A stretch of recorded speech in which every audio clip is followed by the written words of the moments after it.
ابو بکر کی امامت کا مسئلہ دراصل مسلمانوں کا مسئلہ تھا، اور مسلمانوں کی اس مسئلے میں نبی نے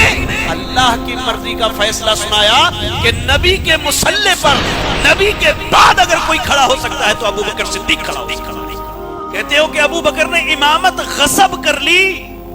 ذرا یہ بتاؤ کہ کیا ابو بکر نے نبی سے کہا تھا کہ میں نماز پڑھاؤں؟ تو نبی نے کہا تھا، اور اللہ کی قسم کہتا ہوں، جاؤ دنیا کی کتابیں اٹھا کر کے دیکھ لو، دینی معاملات میں نبی نے اپنی مرضی سے کچھ نہیں کہا۔ وما ينطق عن الهوى ان هو الا وحی یوحى، جو نبی کو اللہ نے حکم دیا نبی نے وہی کہا۔ تو ابو بکر کی امامت کا مسئلہ دراصل مسلمانوں کا مسئلہ تھا، اور مسلمانوں کی اس مسئلے میں نبی نے اللہ کی مرضی کا فیصلہ سنایا کہ نبی کے مصلی پر نبی کے بعد اگر کوئی کھڑا ہو سکتا ہے تو ابو بکر صدیق کھڑا ہو سکتا ہے۔ کہا جاؤ بلاؤ، کہو ابو بکر کو نماز پڑھانے کے لیے۔ سیدہ عائشہ کھڑی ہو گئی، ہائے اللہ، میری اس ماں کی ذہانت پر اور اس کے عقل پر میں قربان جاؤں، اصل بلوایا اللہ نے۔ سیدہ عائشہ کہتی ہے اللہ کے رسول، میرے بابا بڑے نرم دل ہیں،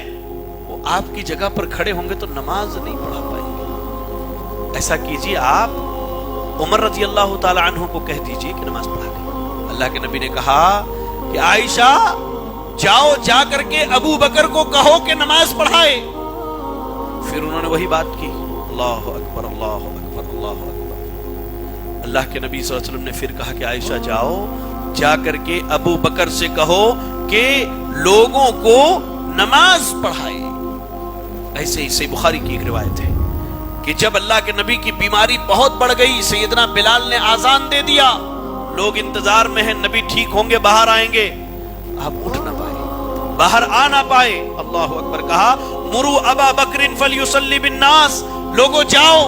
جا کر کے ابو بکر سے کہو کہ لوگوں کو نماز پڑھائے۔ میں پوچھتا ہوں، تم نے کہا کہ ابو بکر نے امامت چھین لی،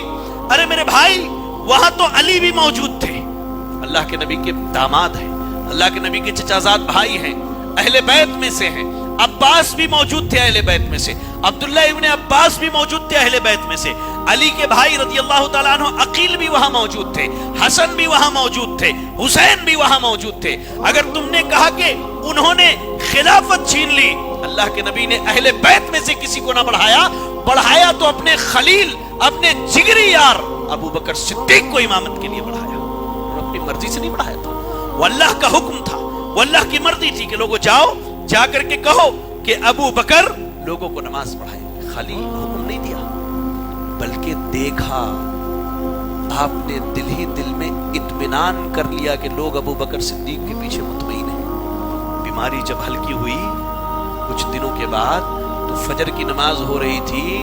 کہتے ہیں صحابہ کے پردہ ہٹا کے نبی صلی اللہ علیہ وسلم نے جھانکا، جب آپ نے جھانکا